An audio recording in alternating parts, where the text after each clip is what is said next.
It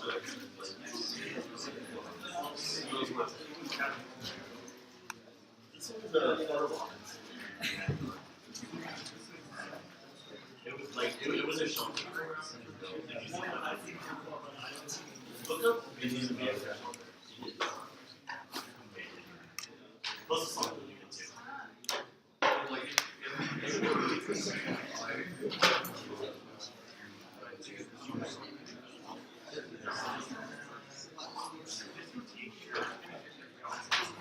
So like, it's kind of hard.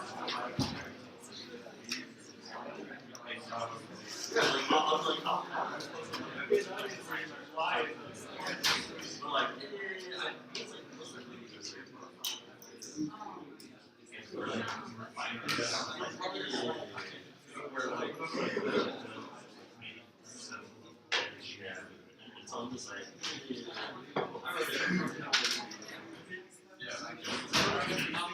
Okay, I still do that.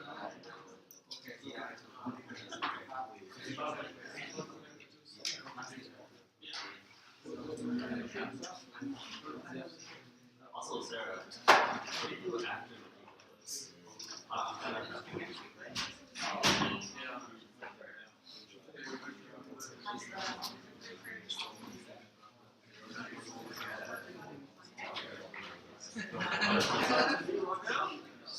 The what? It's like, I went to one where like, I'm not engaged. This thing is not happening as a morning. So in the meanwhile, set it up. I can like take water.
He's going to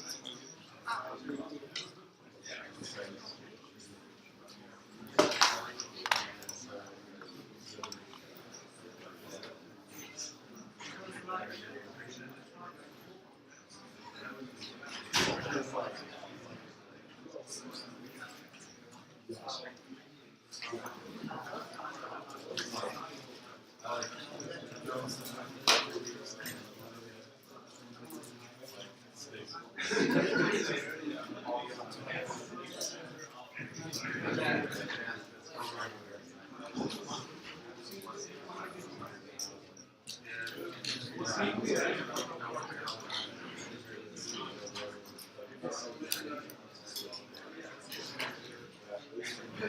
to start? Just a quick reminder about homework that's already available. Homework 2 is available for stage-bound learning and Perceptron and invariance. I think at this point you should be able to do at least the first 3 questions, I think. Or at least, let me put it this way. At this point, I've covered all the material necessary for you to do the first 3 questions. And maybe at the end of today, you'll be able to take a stab at the 4th one as well, about the programming part of it. Hopefully, because you've already gone through a round of the programming aspect of the class, you will be able to get things going a little faster this time. The perceptron algorithm itself is actually trivial to implement. Make sure you have some sort of, actually not make sure, but it would help if you had some sort of vector library to support you. If you're using Python, you can use NumPy or something, and it will make your life a little easier. But you're not required to.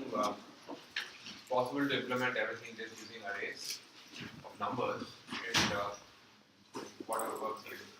But the general advice is please start soon if you haven't already. While the algorithm itself may be easy to implement, there's a lot of experiments that you have to run, and each single experiment may not take a lot of time, but you need to allocate some time for debugging and running. Has anyone started this homework? Are there any questions about this? Yes? Just for a sanity check, is the data linearly separable? Say what again? So number 4, Right. Is the data linearly separable? Not that I know of. It's which data set is this? This is diabetes. Yeah. No. Okay. No. Definitely not. Pretty much any data set you're going to use is not linearly separable. So no. The mushrooms data from homework 1 may have been the closest to linearly separable set, or the only linearly separable data set collected in the real world that I've seen. Yeah, almost definitely not. You will definitely not get anything close to 100% accuracy on this. If you do, there's a problem. Often, a good sanity check for me is kind of weird. Is, if I get 100%, I know there's a bug in my code.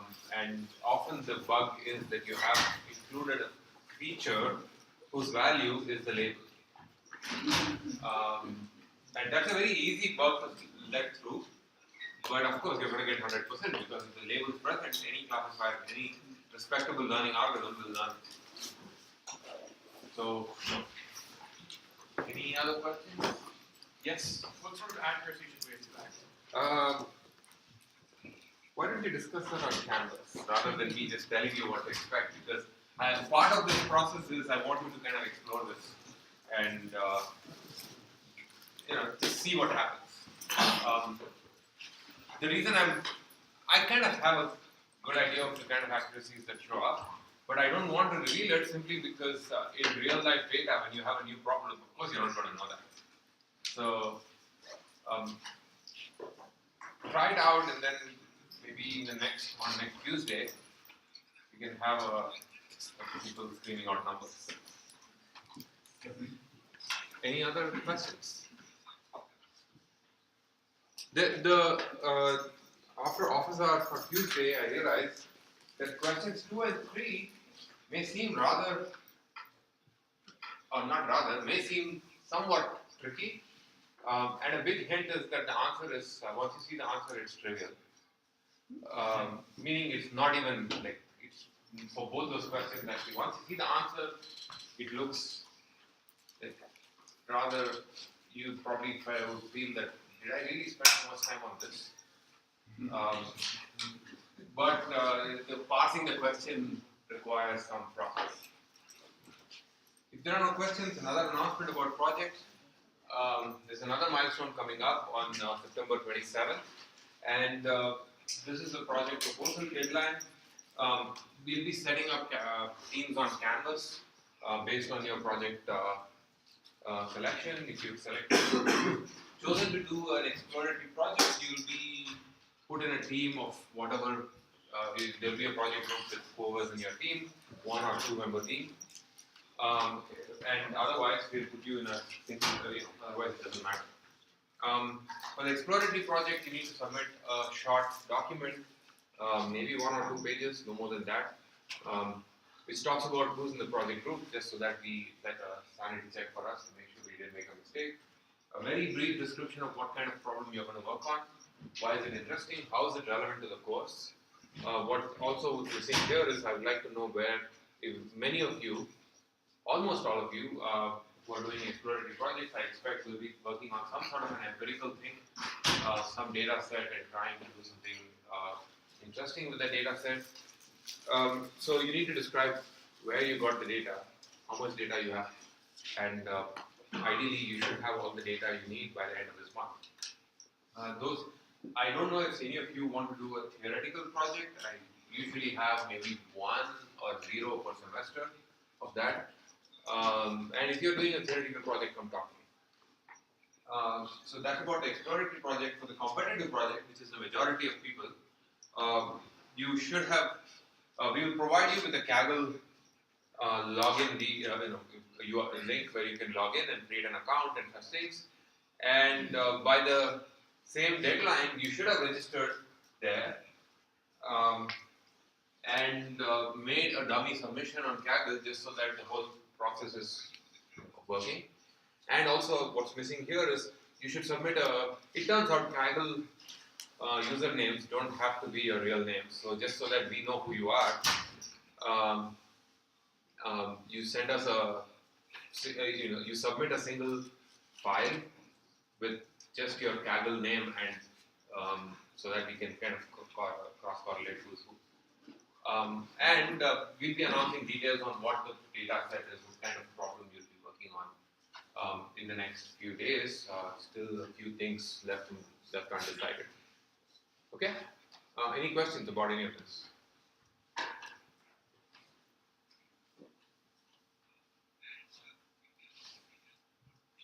If not, there's one more announcement. So those of you who just came in, there's this project stuff, there's a homework, there's due, and there's one more, which is there's a midterm. There's a midterm in class on the 4th of October. That's about 2 weeks from now. It's in class, closed book. It will be the duration, whatever, it's 1 hour 20 something minutes. And it will cover everything that we do. It will include everything that we cover in class till 27th of September, that is I think next Thursday, so 1 more week. I'm definitely going slower than I would have liked, but that's okay. Any questions about the midterms? Yes? What sort of test format? It will be theory. There will be objective questions like multiple choice, but definitely tricky ones, deliberately tricky ones even. And then there will be at least a few problems where you work out. It will look like the theory part of your homework. But I've been told in the past that I have a tendency of having at least one question in a midterm that maybe 10% of the class gets to or is able to answer, and very few people score perfect midterm, perfect scores on the midterm. That said, though, it is totally doable in the 1 hour 20 minutes, but it tends to be slightly on the longer side. It's totally doable if you know all the answers and if you made the questions.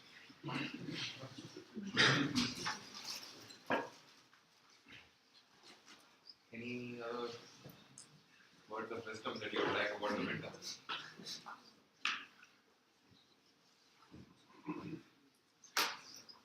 Okay, if there are no other questions about the midterm or the projects or homework, let's go to the lecture. We're going to go back to the Perceptron algorithm. I did not introduce the algorithm last class, so that's what I'm going to do. Now, just to remind you, the Perceptron algorithm is an algorithm that was designed to learn a linear threshold unit. The canonical citation for Perceptron is Rosenblatt 58. And the goal is the following. Suppose you're given a data set. The goal is to find a hyperplane that, for binary classification, the goal is to find a hyperplane that separates out the positive and the negative classes. And it comes with a rather curious guarantee. If your data set is truly separable, the Perceptron algorithm will find a hyperplane that actually separates it. It's an online algorithm. What this means is all online algorithms essentially have the same sort of template. Examples show up in a stream. The algorithm reveals one example at a time. When it gets an example, it has to do three things.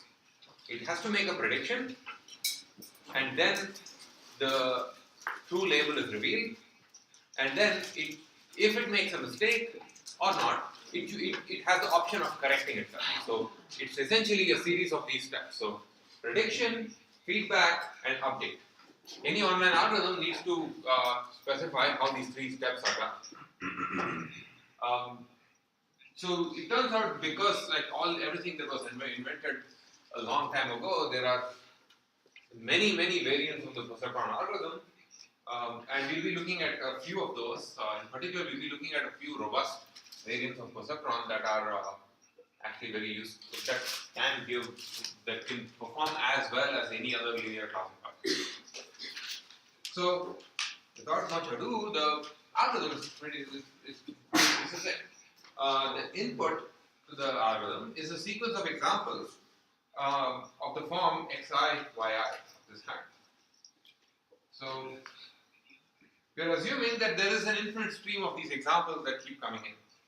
Every input xi is an n-dimensional vector, so we assume that our data is already featureized.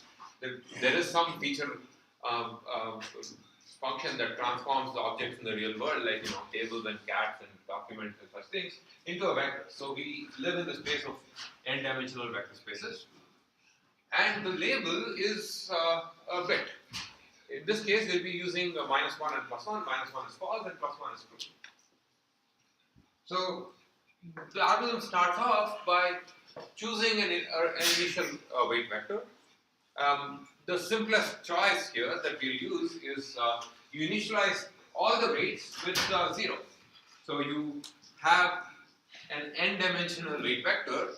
If you are uncomfortable thinking of it as an n-dimensional weight vector, think of it as a big array of zeros.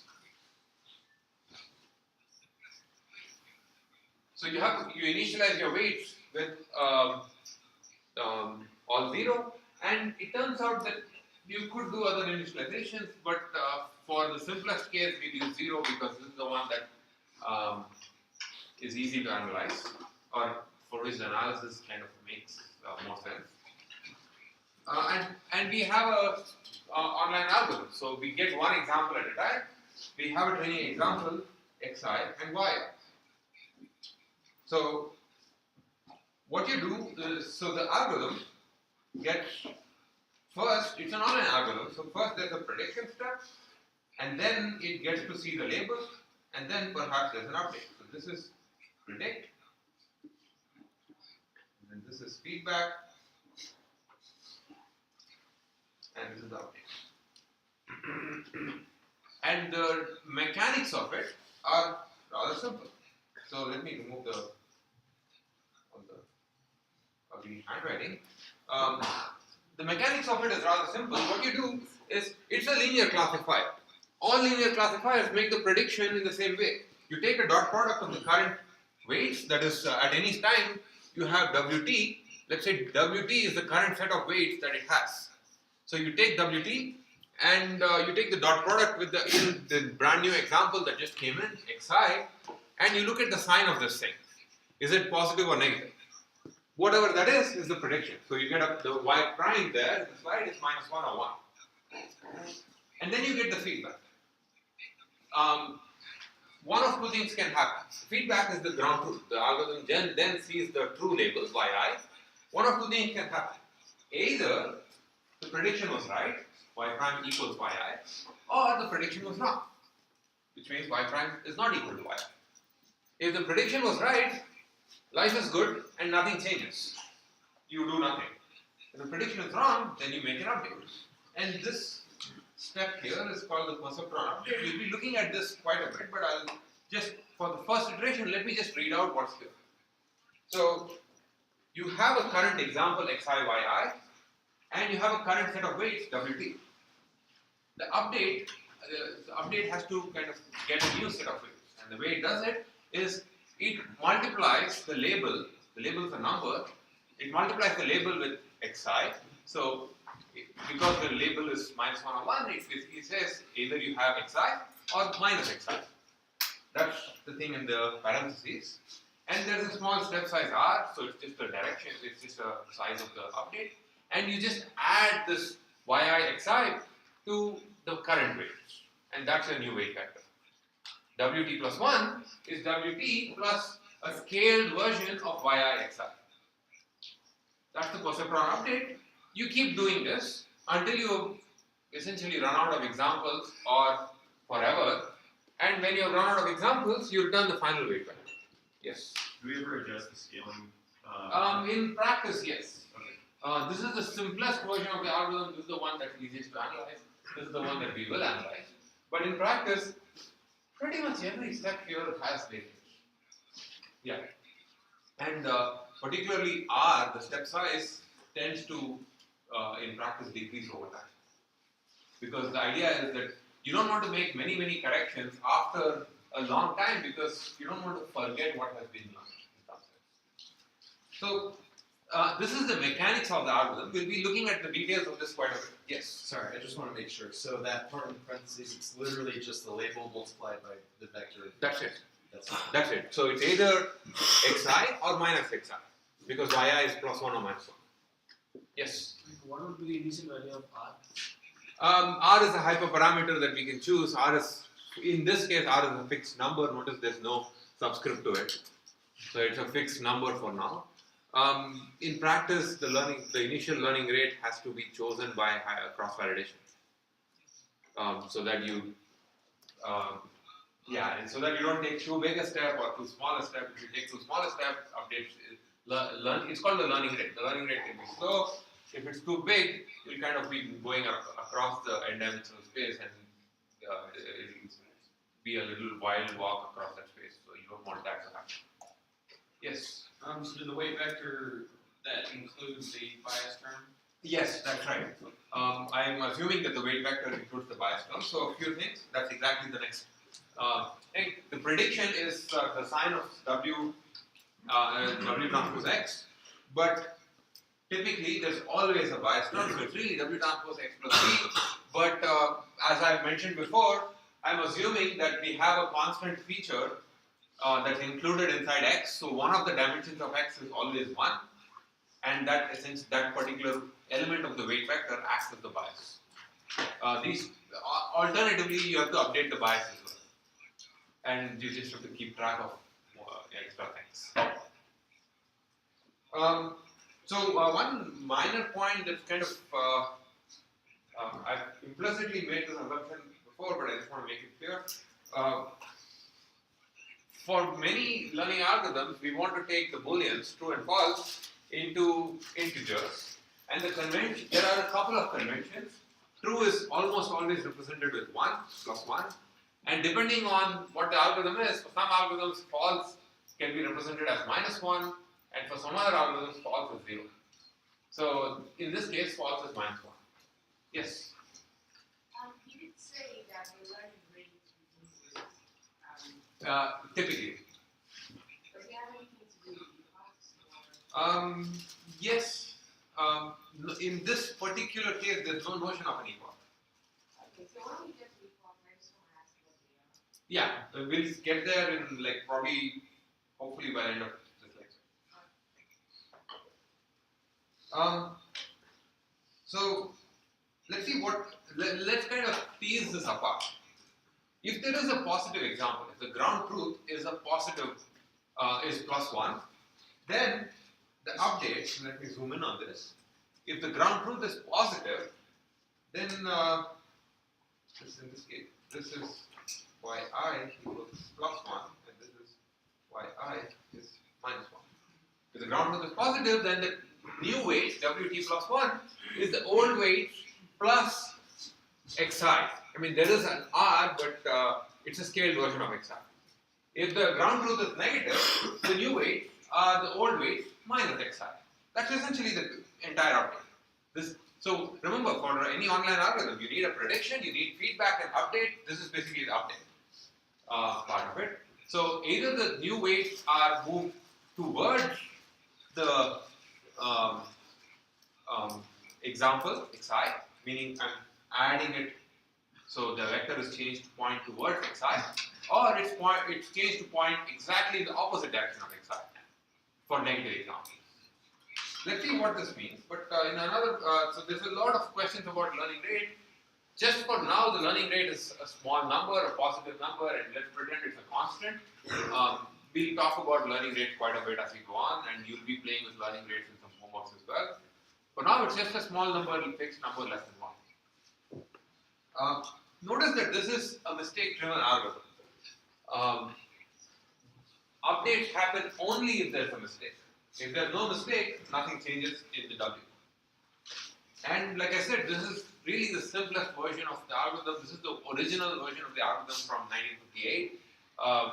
And this is the version for which we have a mistake-bound theorem. Actually, a lot of variants also do. This is the one that for which the mistake-bound theorem first came about. We'll see more robust versions as we go along.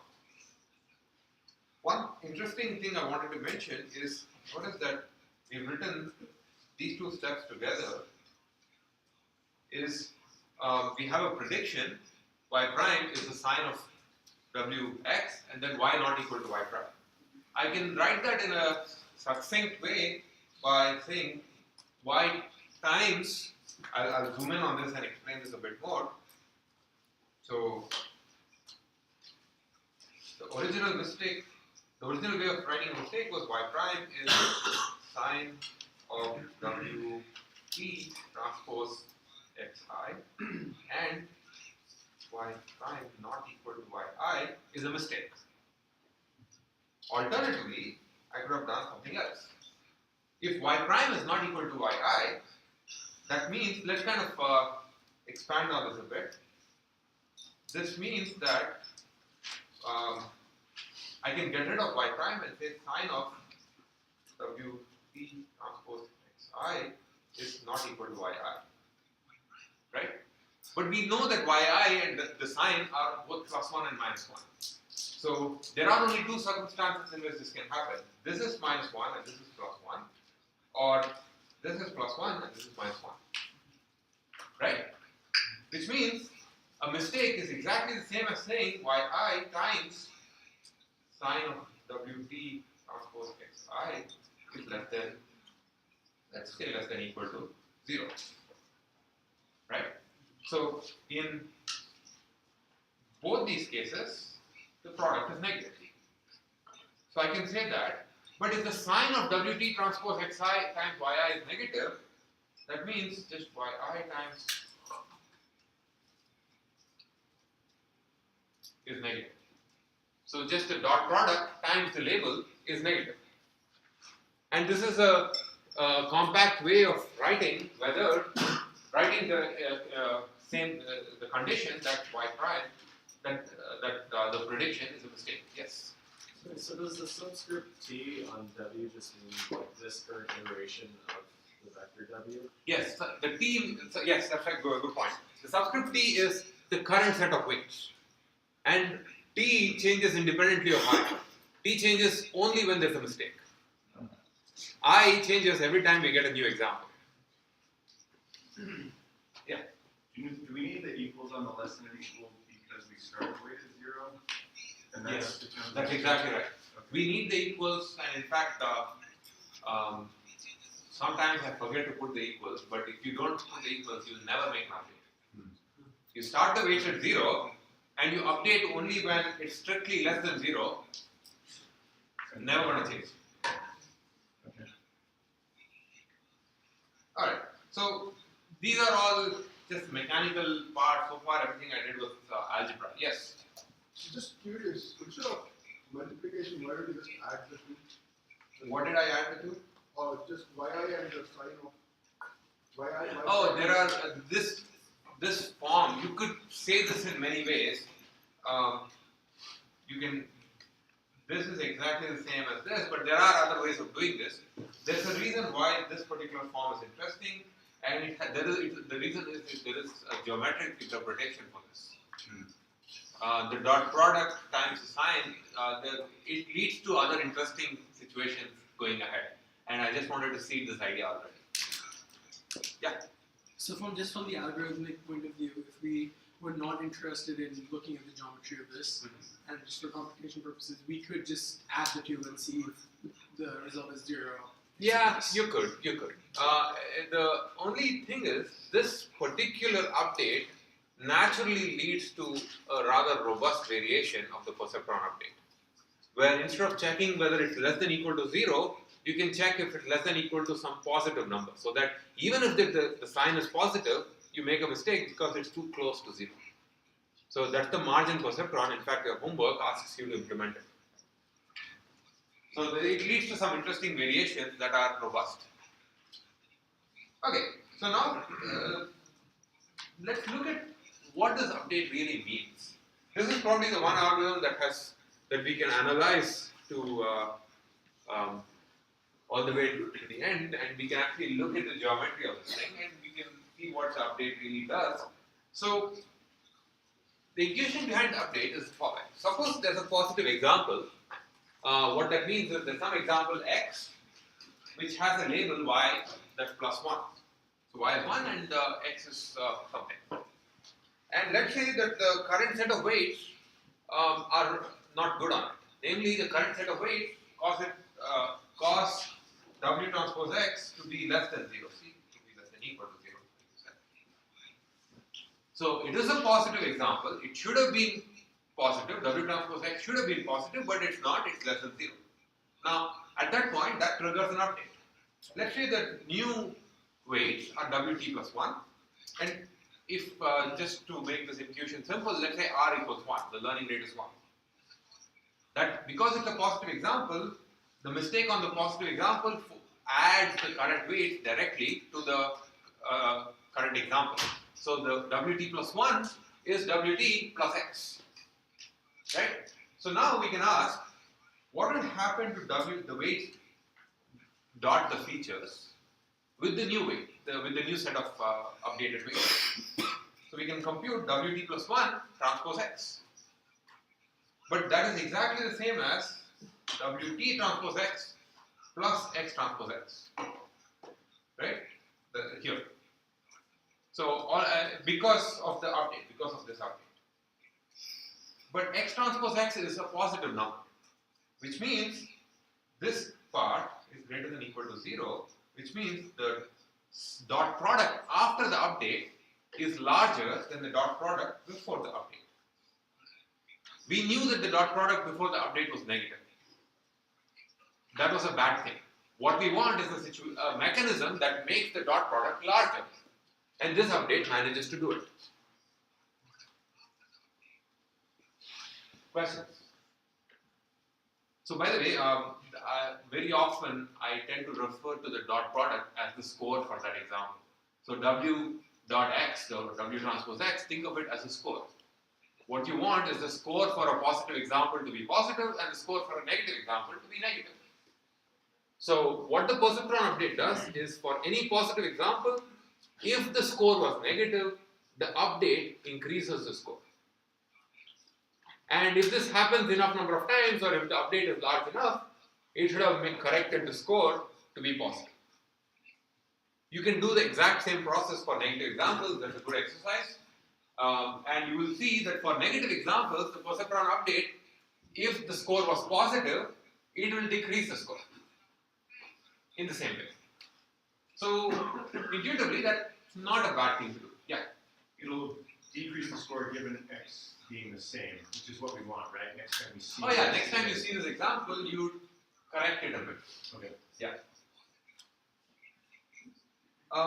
the nice thing about the perceptron algorithm is that because this is a linear classifier, we can also draw pretty pictures involving the geometry of the object. Of course, this is in 2 dimensions, and my weight vector is going through the origin for some reason. It doesn't matter.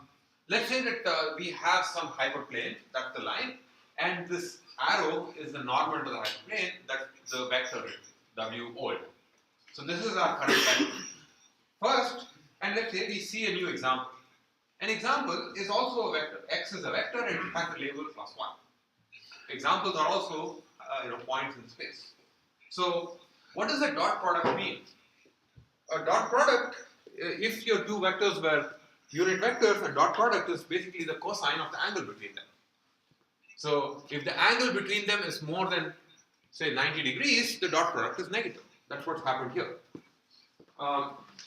And so in this case, that's one way of thinking about it. Or alternatively, the weight vector is pointing in one direction and the positive example is in the other direction, other side of the hyperplane, so it's a mistake. So there is a mistake here on a positive example. The dot product is negative. So we need to make a correction. So now that triggers the perceptron update. The perceptron update is just, we're assuming the learning rate is 1, it is W plus YX. The example is a positive example, so it is simply W plus X. So at this point we can refresh how vector addition happens. So YX is that dotted line there, I've just translated it so that the end of one arrow matches the start of the other. And the dotted line is the sum. This is vector addition.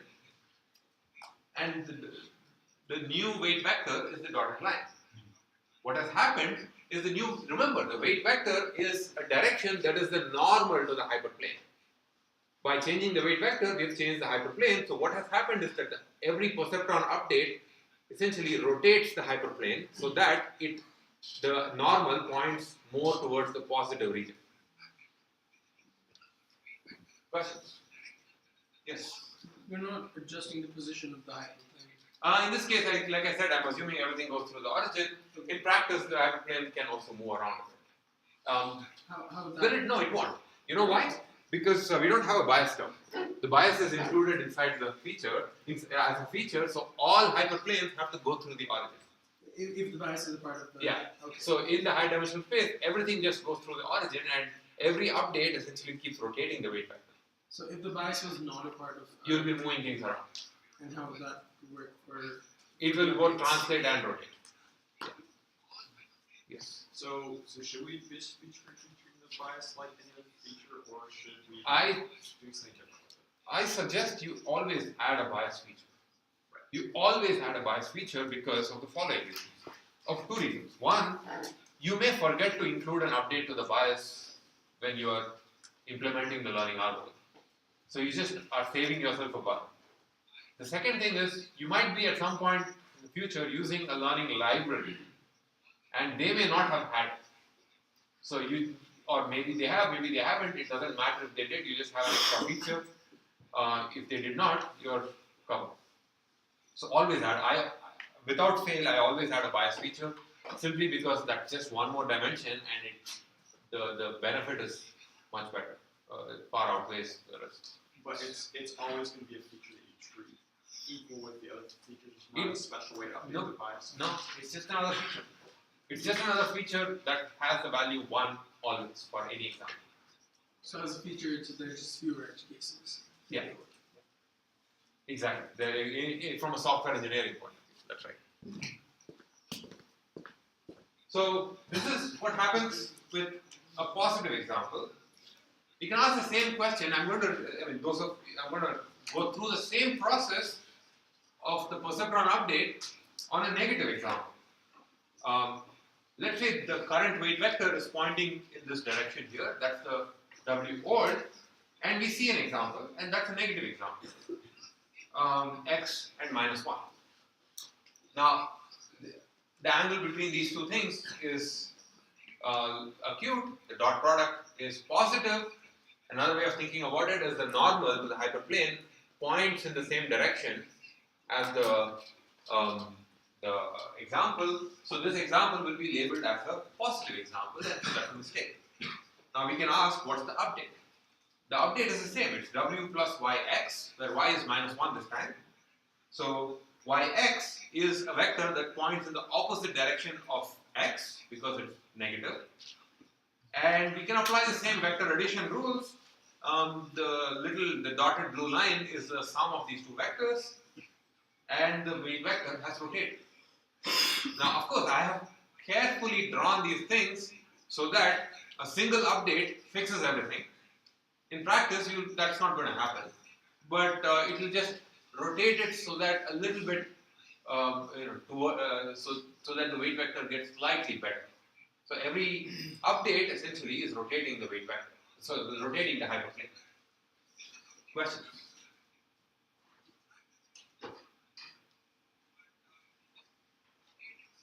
Yes. Can we just start off with all the points on the plane and then assume one linear classifier, and then instead of learning through rate, just rotate it by angles, just see which one works best? I think you'll end up doing exactly the same thing.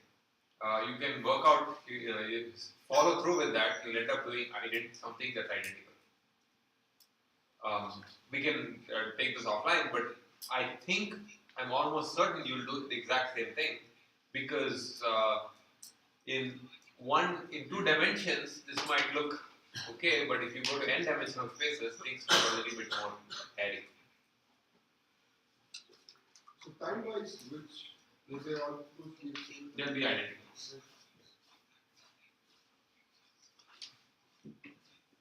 Other questions about the geometry of the topic? Yeah. What happens when we start updating the bias? The hyperplane will start shifting all over the place. It will move up and down. Okay. So what will happen is, let me just think about this so that I don't.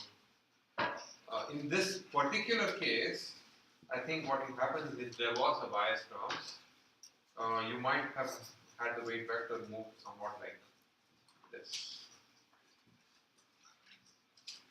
or something like that. Yes. So we have new weight vector to be the old weight vector plus just 1. Plus just 1. Yeah, or minus 1, just 1. Plus, but that's not possible because y is a number, w is a vector. You can't add a vector to a number. You said earlier that it's guaranteed to converge. Yes. How is that the case if you argue if this sample set isn't by being surveyed because your R? You just go through again until it does, or how does that? I'll prove it before the end of today. Okay, lot of good questions. Let's talk about learnability because, of course, you are now eager to know why and if this works. The perceptron cannot, of course, do magic. It can only learn linear functions. This is an important thing that took a decade to realize. We are training a linear classifier. We cannot expect it to learn functions that are not linear. And any linearly separable function can be learned by the perceptron, and only that. Nothing else can be learned.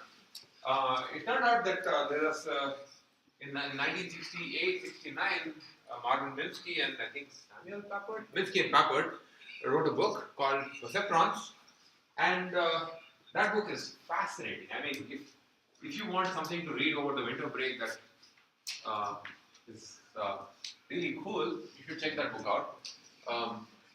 It talks about the geometry of learning, and some of the ideas from that book are still kind of not fully appreciated. This book, what they showed is, among other things, they pointed out that parity functions can't be learned. The XOR functions cannot be learned by perceptron. But of course we knew that. XOR is not linearly separable, but at that time we did not. And it turns out XOR parity is actually a very useful property to have. For example, parity, the idea of symmetry or reflexivity can be represented by these things, and so it's an important concept, and the perceptron cannot learn these things. But such is life.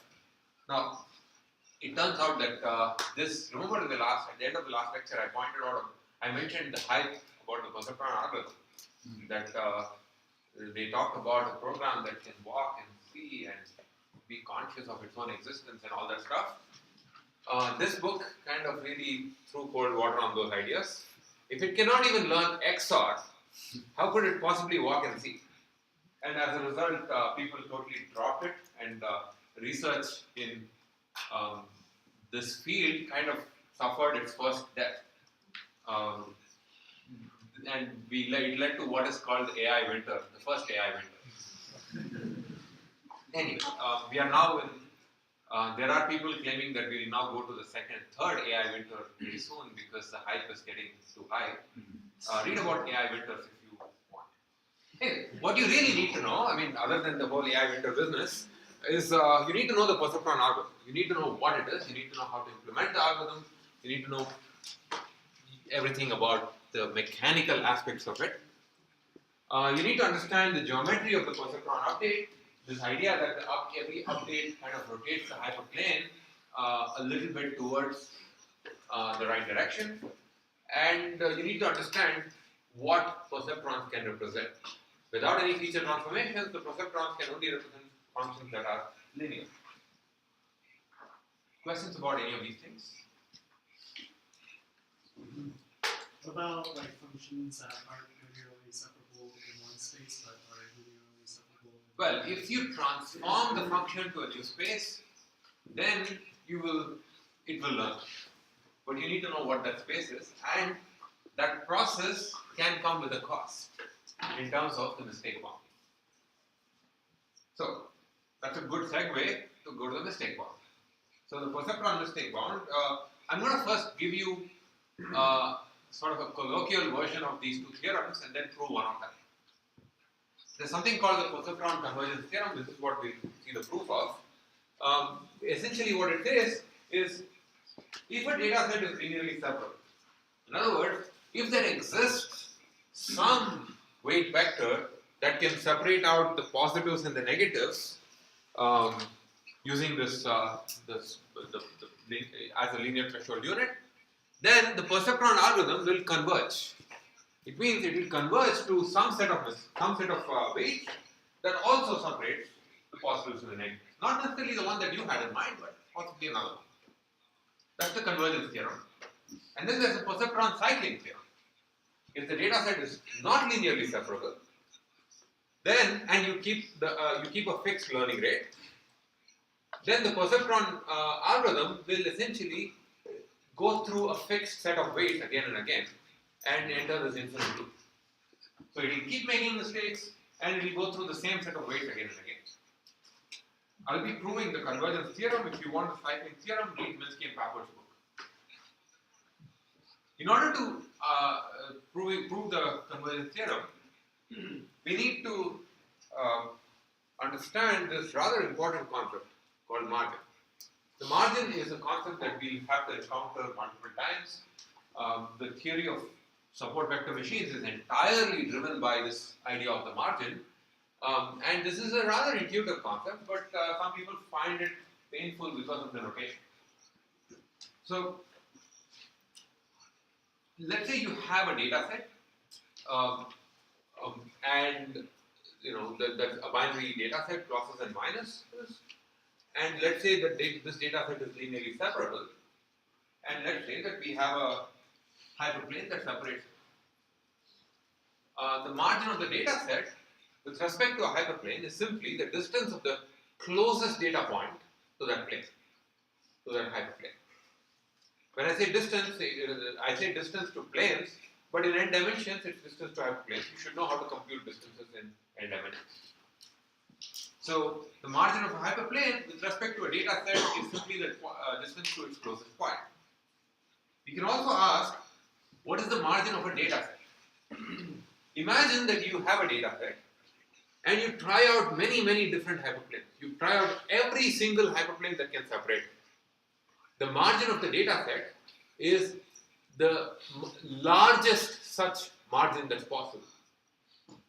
You try out every hyperplane, and if this solid blue line is the one that is farthest from any point,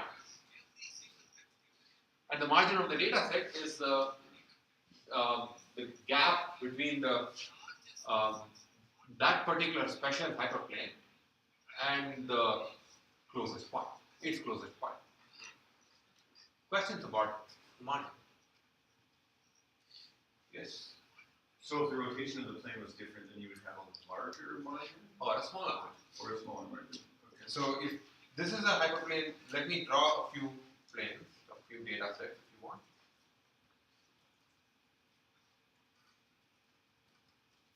So let's say you have pluses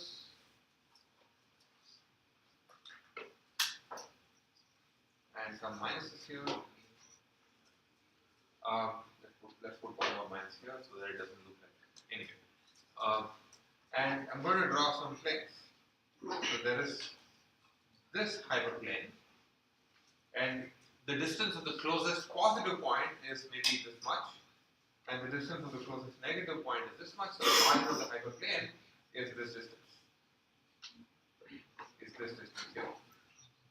I could draw another plane, but let's see, yeah. So I can rotate it and maybe draw this one, and its margin is defined by this point here. I could rotate this further and maybe make it this one, and its margin is defined by this point. None of these are the maximum margin ones, and usually the maximum margin hyperplane is the one that goes through the middle in some sense, so that the positive and the negatives are equally distant. In this case, maybe it's something like this, that this distance and this distance are equal. Yes? So when talking about the margin of the data set, does that imply that the data is linearly separable? That's right. That's right. Given a collection of points that are linearly separable, this is how the margin is defined. Also, you have gamma right there. Yeah. Is that referring to margin or referring to data set? No, gamma is the margin of the entire data set. Gamma is the largest possible margin for this data set, for this collection of points. Yeah? What does the margin signify?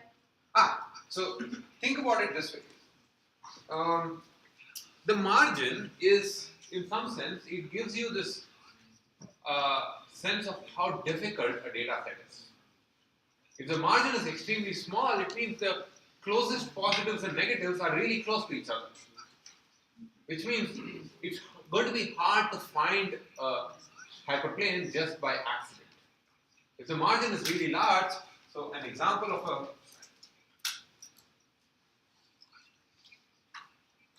imagine that you had up to scale. Let's assume that all the points are scaled somehow. This data set is intuitively much easier than this data set. Why? Because the gap between the closest positives and negatives is really small. Of course, yes? We assume, yeah, so it has something to do with noise. If the margin is large, or if we find a hyperplane whose margin is large, that means it will be more tolerant to noise. But of course, this point here, this sort of a thing that I just showed, is only up to scale. I could always zoom in and make the margin bigger. I could zoom out and make the margin smaller.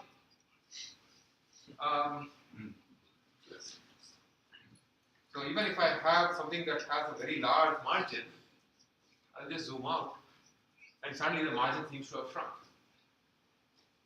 Yeah? So this is why I was asking, does the multiplication by x have anything to do with Why does the what? So the other question I asked, and you said the vector cannot multiply a number. So No, vector cannot add a number. add it up, sorry. Yes. Okay. Let's say y was a vector of all nodes. Okay. Does this margin have anything to do with x? Because then the x But the points that you have are what the decision function somehow needs to account for the points. You want to add essentially a constant every time there's a mistake. But it's possible that there are rotation issues. This data set is different from this data set, and which is different from this data set. If you always add the same direction, you know always adding once would always make a vector that give you a vector that points in that direction. But that's in this case it fails. You need to somehow use the examples that are there. Yes, first you and then yeah. So your hyperparameter R, will that be tied to your margin, like when you're choosing R? We don't know what the margin of a data set is. We never know what the true margin is. The margin is a sort of a theoretical concept that gives us that tells us what's the difficulty of a data set, assuming that we have a normal vector. If you have a normal vector, a data set with a larger margin is better than a data set with a smaller margin because of that scaling issue. But it's a theoretical construct. Yes? So by the zoom in and zoom out, could it or does it mean that going to a higher dimension might make our life easier for? Often going to a higher dimension tends to make life easier, but it comes at a cost. It makes learning more difficult. Adding more dimensions increases the difficulty of learning, and we can actually concretely state how much more difficult it will make. We'll look at that now. So let me just present the theorem, and then we'll again interpret it in a more concrete way. So the setup is we have a sequence of training examples. Let's say we have m examples, and we don't need a sequence. We have, let's say, an infinite sequence of examples. It doesn't matter. Every example looks like xi, yi, where xi is a real vector,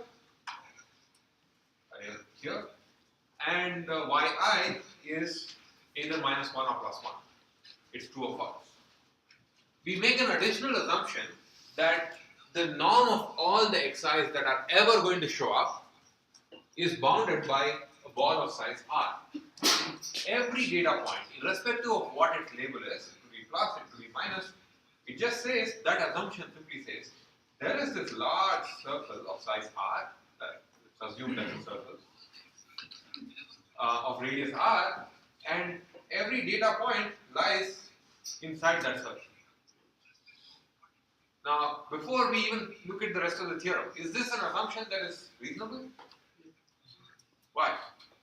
Usually we do with finite set of data points. Yeah. You have a finite set of data points, you just find the farthest one and that's all. So we have this. This is the setup. We have a sequence of examples. The important numbers here are the dimensionality n and the radius of the data r. Now, suppose this data set is linearly separable. What does it mean to say that it's linearly separable? It means there is this weight vector, let's call it u. U is a unit vector, meaning it's the u transpose u is equal to 1, or the norm of u is 1. So let's say there is a unit vector u, and u is the true separator. And not only is it the true separator, it's a true separator whose margin is gamma. What that means is, one way of writing down the margin is this here. And this ties to the question of why are we doing this multiplicative thing. For any example that we are ever going to see, xi, yi, u transpose xi times yi will be not just positive, it will be more than gamma. Okay, so that means that the margin that u has is going to be gamma. Not only will it make a positive prediction, not only will u dot x be positive for a positive example, it will be more than gamma. Not only will u dot x be negative for a negative example, it will be less than negative gamma. So there is a gap of 2 gamma between any positive and negative example according to this hyperplane u. So u is a perfect separator. So we assume the existence of this thing. This means the data set is linearly separable. Then the perceptron algorithm will make no more than R square over gamma square mistakes on the training sequence. You keep running this process and eventually the algorithm will converge. Now, what this means is as R gets bigger, as the data points get farther and farther away, learning becomes more difficult. And typically, and this ties to the question of dimensionality, the radius of the data tends to be larger if the dimensionality gets larger. So higher dimensionality makes it difficult. Similarly, as gamma gets smaller and smaller, learning becomes more difficult. What does it mean? The number of mistakes, gamma is in the denominator, so as gamma gets smaller, the number of mistakes gets, the mistake bound gets larger. The perceptron algorithm can make more mistakes on data sets that have a smaller margin. Let's kind of go through this a little bit more. First thing, we can always find an R. Just find the farthest data point from the origin, and its distance from the origin is R. All other points are to have a distance that's closer than R, less than R. Why I q transpose xi greater than or equal to gamma is another way of saying that the data set is separable with a margin gamma. Essentially, the margin, as I said, is a complexity parameter that tells you how difficult this data set is from the learnability point of view. And it's kind of gratifying that the mistake bound involves gamma. If I assume that u is a unit vector, if it was not a unit vector, essentially we would have had to keep a inch length along as we make, as we come up with the proof. It will show up in the final result as in the numerator of the mistake bound. It's just a nuisance, so we can drop it. If you want to kind of parse out all the math, really, what this theorem says, if there's a binary classification problem that's with n dimensional inputs, and if the data is linearly separable, then the perceptron algorithm will find a separating hyperplane after only a finite number of mistakes. Now, before we even get to the proof, I want you to, by the way, this proof was independently discovered by two people, Novikov and Bloch. So it's often called the Novikov theorem or the Novikov-Bloch theorem. So before we get to the proof of this thing, I want you to kind of savor this theorem. There is no reason why an update rule as trivial as the perceptron update rule should ever find a separating hyperplane. And yet it does, because we have this theorem. More importantly, there is no assumption about the data other than the fact that it's linearly separable. It's possible that the sequence of examples that are presented to the perceptron are chosen by an adversary who wants it to fail. And yet, this will find the separating hyperplane. So even in the adversarial case, there will be only a finite number of mistakes. And that is somehow a very satisfying result. And it's a very powerful result. Even in the adversarial case, it does not matter if the data points are chosen to make the perceptron fail. It will not fail provided the data is linearly separable. Which is really cool. Any questions about this before we get to the proof? How about some noise? If the data set is not linearly separable, if the noise renders the data set being not linearly separable, all bets are off.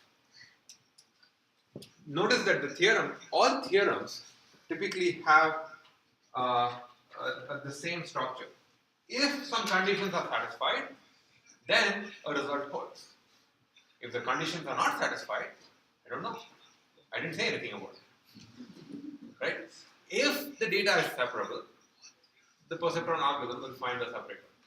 If the data is not separable, or if the data set is noisy, there are no bets.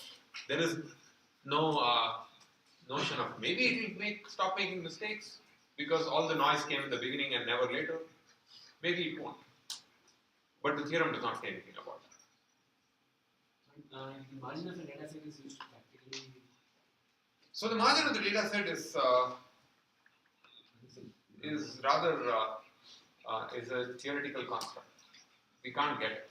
In order to obtain the margin of a separable data set, you need to run an algorithm that looks like perceptron. I got this idea. Why can't we find the vector between two closest positive and negative examples? Right. And get a plane normal to the vectors That is actually a legitimate learning algorithm. It is a minor variant of the support vector machine. I'm totally blanking on the name of that algorithm, but it's essentially that. What you do is you take all the positive points, you take all the negative points, you cover them with a convex ball and a convex thing, and you just connect the closest 2 points and find a normal hyperplane. That will be the hyperplane that support vector machine finds. I mean, algorithmically or even mathematically, it's identical to that. Yeah. Alright, so now let's look at the proof. Just to remind you, the update rule is going to remain at the top. It looks like this. You receive an input. If the sign of the prediction is not the same as, if the sign of the score is not the same as the two labels, then you update in the form of YIXI. The setting that we will use to make the proof work, and you can try out variants offline. The setting that we will use is we initialize all the weights to 0. We assume that the learning rate is 1. It just scales inputs. It does not change the behavior of the proof, so we just simplify things by assuming that the learning rate is 1. We assume, as the theorem requires us, that all examples are going to be inside this big ball of size R, and we assume that the data set is linearly separable with a margin gamma using a unit vector. This is important, that we call U. That means that yi times u transpose xi is greater than or equal to gamma for any xi yi. These are the rules that these are the conditions that we have to play with. Okay, so the proof essentially proceeds in 3 steps.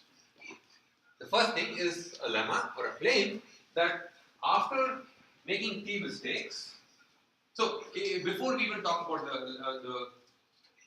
the what do you call it, details, the essence of the proof is that at any point there is this true vector u, and there's a series of w's. This is wt, this is wt plus 1, maybe this is w0. The weights are, we have a sequence of weights that can keep getting updated after every mistake. And what the proof will try to show is that every update will force the w to be closer in angle to u.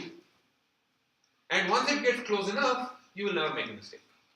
That's the essence of the proof. So to show this, what we'll do is first, the first step of the proof is the claim that after making t mistakes, the dot product of u and w will be more than t gamma, will be at least t gamma. And to see that, what you'll say, let's calculate the dot product of u and wt plus 1.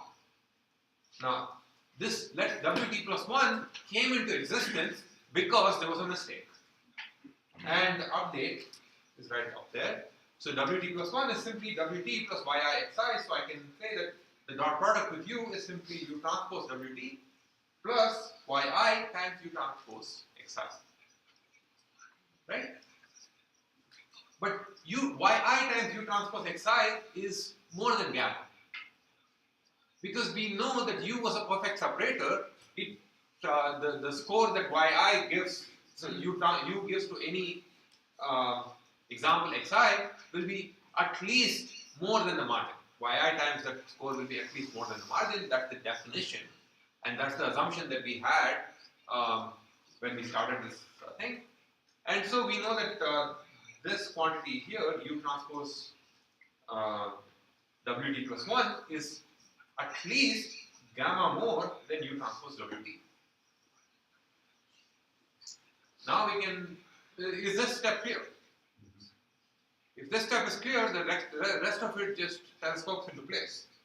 Because this quantity is greater than or equal to U transpose WT minus 1 plus 2 gamma, which is greater than or equal to U transpose WT minus 2 plus 3 gamma, and so on, which is greater than or equal to U transpose W0 plus 3 gamma. Maybe I'm an off by one error here, but it should be T plus 1 gamma. Okay? But we know that W0 is 0. Yes? How did you get gamma there? How did I get gamma from here? Yes. So, remember that for any example, U is a perfect separator with margin gamma. What does it mean to be a perfect separator with margin gamma? It means for a positive example, U transpose Xi is greater than or equal to gamma if Yi equals 1. If Yi is minus 1, U transpose Xi is less than or equal to minus gamma. Which means I multiply both sides by Yi, this means Yi times U transpose Xi is greater than or equal to Yi times gamma in both cases. Oh, sorry, it's greater than just gamma in both cases.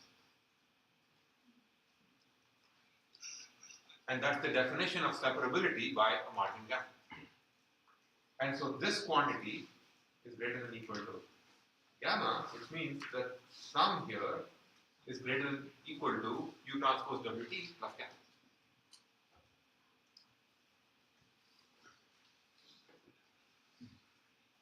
Right? Question? Silence either means everyone gets it or nobody gets it. So, where you say U transpose dot of xi, or U dot xi is greater than or equal to gamma, that's because gamma is the minimum distance, so there will be at least gamma distance between all points? Yep. For any point, gamma, for any point, you will separate it with a, so essentially gamma is the margin. Okay. Gamma is the closest any point can be to U. For any point, U transpose Xi will be more than gamma. Okay. That's literally what happened. Yes. But gamma keeps dynamically changing. No, gamma is fixed. Gamma is a property of the data, of the problem. This is the margin of the data set. So remember, look at the statement here. For suppose that there exists a unit vector U such that suppose there exists a unit vector U and a gamma that's positive, such that for any point xi, yi, we have this property. Gamma is a fixed number that is never going to change. It's a property of the problem. It's essentially the difficulty of that particular problem. Or it's a surrogate for the difficulty of that problem. So what we have here is the statement that U transpose WT plus 1 is greater than U transpose WT by at least gamma. But then WT itself came into existence because at the T minus 1 step there was a mistake, and we can essentially reproduce the same thing, and we get this sort of a inductive process. At the end, the starting point was W0. So, because U transpose W0 is 0, because we assume that the initial weight vector is 0, this rather straightforward induction will tell us that U transpose WT is greater than or equal to T gamma. That takes care of the first claim. This is just a lemma that we prove. Okay, that's the first step in the proof. The second claim in the proof is that after T mistakes, the norm of the weight vector that we have is going to be smaller than T R square. So at every step we keep updating the weights, right? After T steps, the claim is that the norm of the weight vector cannot be larger than this quantity. This is also a straightforward inductive proof that uses the update again. So we've made a mistake just now. So we got to Wt plus 1. We got there from Wt by adding yi xi. So it's not the norm, it's the norm square. So let's calculate the squared norm of Wt plus 1. That's the squared norm of this vector sum. But we know how vectors norms operate. This is just a square. It's Wt square plus xi square plus 2 twice the product of these two things, which is twice yi times Wt dot xi. Right? Yes? No? Yes. Okay. Good. Now let's examine this quantity. We know that at this point the update was triggered from Wt to Wt plus 1 because a mistake just happened. What does it mean that a mistake just happened? It means yi Wt transpose xi is less than 0. Right? That's the definition of a mistake, as we just saw before. Which means twice that quantity is also less than 0. Which means this thing inside the box that I'm just drawing is less than 0. What that really means then is this whole quantity here, I'm going to erase the box, that's less than equal to the norm of Wt square plus the norm of xi square. Right? Because we just made a mistake. So that's one thing taken care of. Now let's look at the xi square. What is the norm of xi? We assume that all points in the problem lie inside this big ball of size r. That was the assumption that the theorem, that was the other piece of information that the conditions in the theorem gave us. So we know that the norm of xi, it doesn't matter which I it is, the norm of xi is less than equal to r. Can you just tell again why is it less than equal to 0? The middle term? Because there was just a mistake that happened. What is the definition of a mistake? So first of all, why did we come to Wt plus 1? We came to Wt plus 1 because we had to update the weights. Why did we have to update the weights? Because the prediction was wrong. Because this is a mistake-driven algorithm.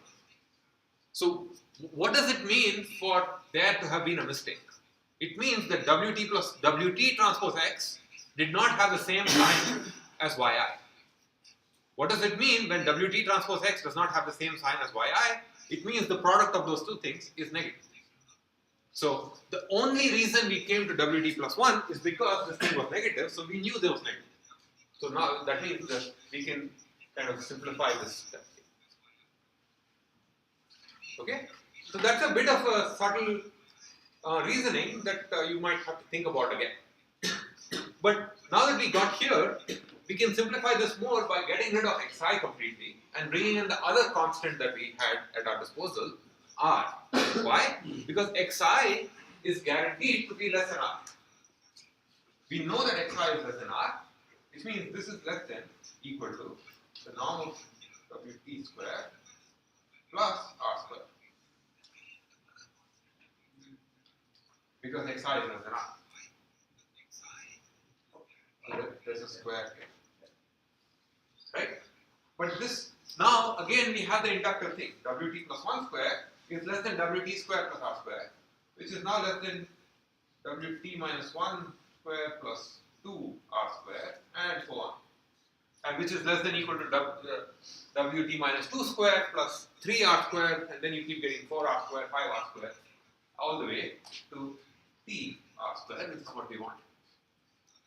So once again, there's straightforward induction that tells us that Wt square is less than equal to T r square.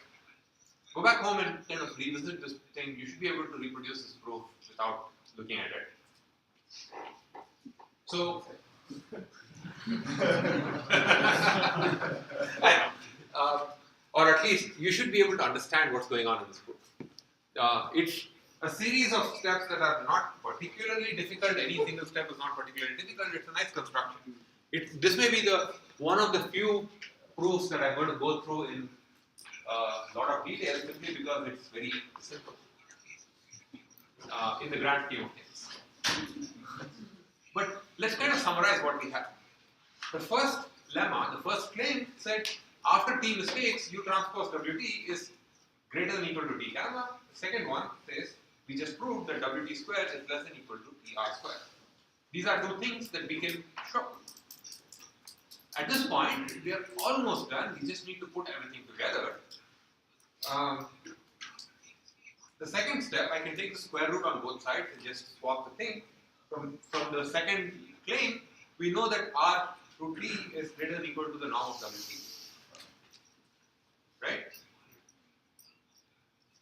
Now, the norm of wt is always more than u transpose wt, and this can be either blindingly obvious or completely opaque.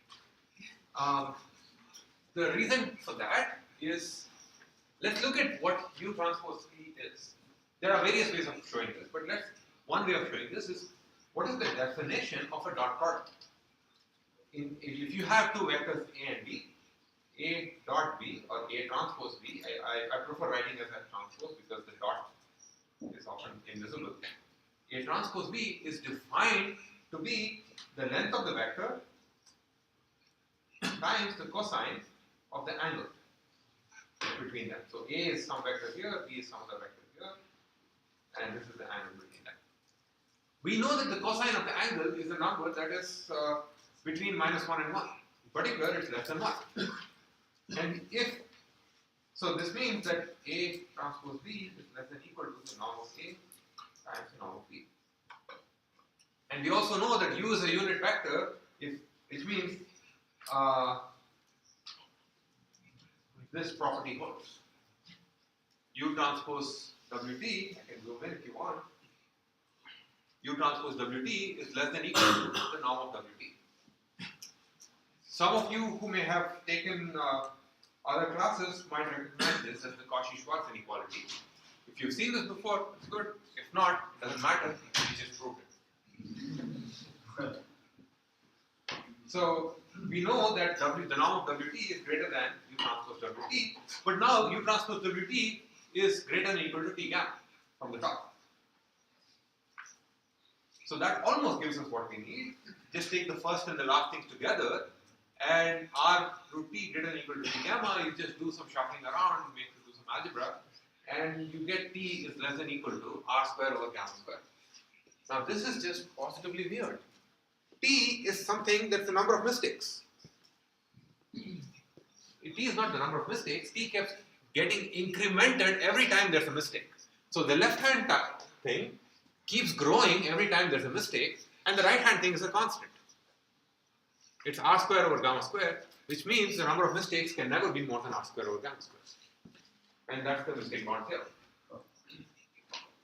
This gives us a bound on the total number of mistakes, and in the minute that I have left, I'm going to revisit the theorem just so that you see it again. What we have is, if we have a sequence of examples that comes from any adversarial source, perhaps adversarial source, if we know that every input feature vector that we are going to encounter is within a ball of size r, and if we also know that there exists a true weight vector of size with unit norm, let's call it u, and this true weight vector, it's called the true weight vector because it truly separates the data, it's an oracle, and it has a margin of at least gamma, then the perceptron algorithm will converge after making no more than r square over gamma square mistakes. After these many mistakes, you will never have to update again if the weight vector is, if the data set is linearly separate. Yes? Though to actually find this, we would need the true gamma, which we want. Oh, of course. Yeah. All this says is the number of mistakes are bounded. Okay. Right? Now, yes. So to succeed on the midterm, should we be able to reproduce this proof or understand this proof? Not only reproduce the proof, but maybe come up with a proof on a variant of it. Okay. So you really need to understand it. Okay. Reproducing the proof is trivial. It's like, my camera can do it. Yeah. You need to understand it.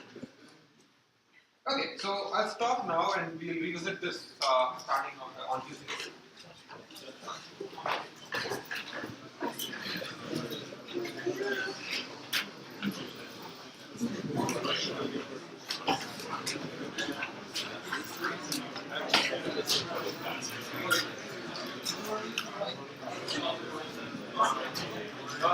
Thanks.